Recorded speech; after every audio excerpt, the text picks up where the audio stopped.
una de les best practices d'aquest any 23 ha sigut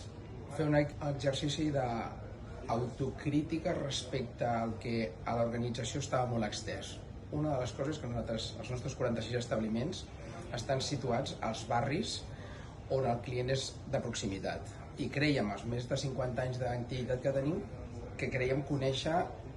el nostre client en profunditat. I a qualsevol pregunta que fèiem en intern respecte a què passaria o com reaccionaria el client, sempre hi havia algú que tenia la resposta. Això vam veure que en algun cas era del tot inexacte i vam decidir fer un focus group amb una empresa especialitzada on vam segmentar per diferents grups tant d'edat, en aquest cas dos franges d'edat, una més de 35 a 45 i una altra de 50 a 60, i amb un grup de gent que ens coneixia com a ensenya comercial i algú altre que ens desconeixia i que feia les compres dels productes tant de perfumeria com d'higiene personal fora dels nostres establiments.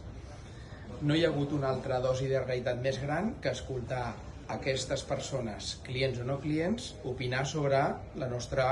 capacitat ofertativa dels nostres establiments. Això, amb el típic procés d'escoltar activament, no només a la direcció, sinó també als nostres coordinadors i responsables de botigues, ens ha fet canviar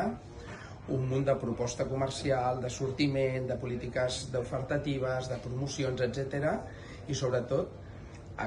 experimentar sobre, encara que valgui la redundància, l'experiència de compra que donem a cadascuna de les botigues. Hi ha gent que li molesta o li incomoda que li preguntis si necessita quelcom o si vol que l'ajudem i que per tant ha de fer una experiència totalment diferent de la que nosaltres antigament estàvem acostumats a executar. I per tant això el que ens ha portat és a modular polítiques d'apropament i de canvi respecte al que a dia d'avui el consumidor ens ha explicat que necessita o que desitja més que no pas el que li oferíem.